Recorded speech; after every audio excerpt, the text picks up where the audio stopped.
Okay အားလုံးပဲမင်္ဂလာပါဒီကနေ့ one word program နဲ့အားလုံးပြန်လဲကြိုဆိုပါရစေကျွန်တော်ဒီနေ့မျှဝေပေးခြင်းတဲ့နောက်ကပတ်တော်ကတော့ပေါ့နော်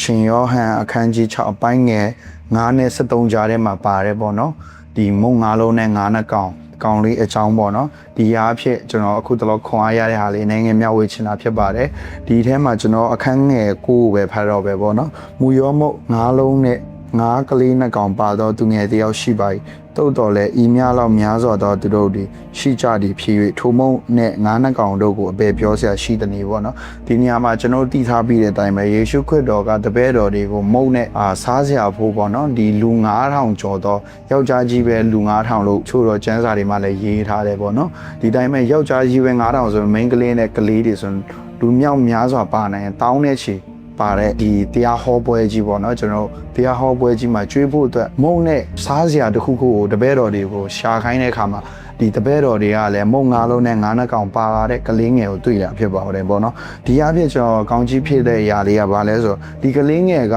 ဒီမုံကိုစားလိုက်လို့ရပါတယ်သူ့အတွက်ပဲသူစားလိုက်ရင်လည်းဒီလူကြီးဒီလူအုပ်9000ကလည်းသူ့ကိုအလဲအပြစ်တင်နေမှာမဟုတ်ပါဘူး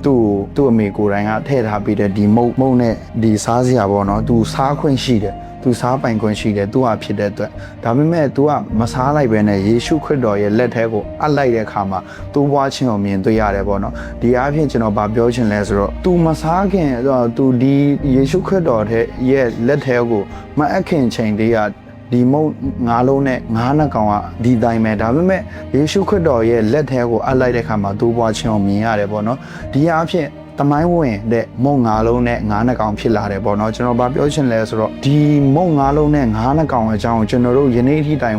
ဝေငှနေကြတယ်ပြောဆိုနေကြတယ်ဆိုတာကကျွန်တော်တို့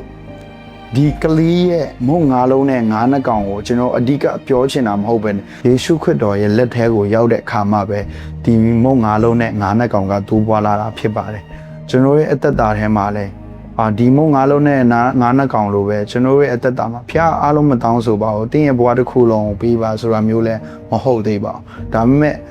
အဲ့လိုအချိန်လဲရောက်ကောင်းရောက်လာနိုင်ပါတယ်ဒါပေမဲ့အခုချိန်မှာကျွန်တော်ကောင်းကြီးဖြစ်တဲ့အရာလေးကဒီမုံ9လုံးနဲ့9နှစ်ကောင်ကဲတော့တင်းရဲ့ဝမ်းတထွာစာလောက်ပဲရှိရဲ့တင်းရဲ့ငွေကြေးပဲဖြစ်လာဟုတ်တယ်ဒီအချိန်နေမှာတော့ကလေးငယ်ဟုတ်တယ်သူလည်းပိုက်စားနေပဲဒီအချိန်မှာသူ့မှာရှိတဲ့မြတ်အကုန်လုံးဆိုတဲ့အတိုင်းပဲကျွန်တော်ရဲ့ဒီအချိန်မှာကျွန်တော်ရဲ့အရှိသမျှကဘာလဲဆိုတဲ့ຢာလေးမှအစားပေါ့နော်ဖျားသခင်ကယေရှုခရစ်တော်ရဲ့လက်ထဲကိုအပ်လိုက်တဲ့ခါမှာသူ့ဘွားယုံသားမှာကတမိုင်းဝင်တဲ့အဖြစ်တွေထိပါဖြစ်လာမယ်ဆိုတဲ့ຢာပေါ့နော်ယေရှုခရစ်တော်ရဲ့လက်ထဲကိုအလန့်လိုက်တဲ့ခါမှာတင်းရဲ့အသက်တာထဲမှာတော့ကောင်းမိသားစုထဲမှာတော့ကောင်းတင်းရဲ့အသင်းတော်ထဲမှာလားတင်းရဲ့နိုင်ငံထဲမှာလားဆိုတဲ့အရာတွေမှစပေါ့နော်ယေရှုခရစ်တော်ရဲ့လက်ထဲကိုအနံ့လိုက်တဲ့ခါမှာတိုးပွားယုံသားမှာကတမိုင်းဝင်တဲ့အဖြစ်ပြက်တွေတမိုင်းဖန်တီးသူအဖြစ်နဲ့သင်ဟာအမြဲတမ်းရှိနေမှာပါဆိုတဲ့အရာလေးနဲ့အနှဲငယ်ပြန်လဲမျှဝေချင်တာဖြစ်ပါတယ်ခုတလောကျွန်တော်ကောင်းကြီးဖြစ်တဲ့အရာလေးဖြစ်တဲ့အတွက်ရောက်ချင်းစီရင်ဖျားရှင်ကောင်းကြီးပေးပါစေ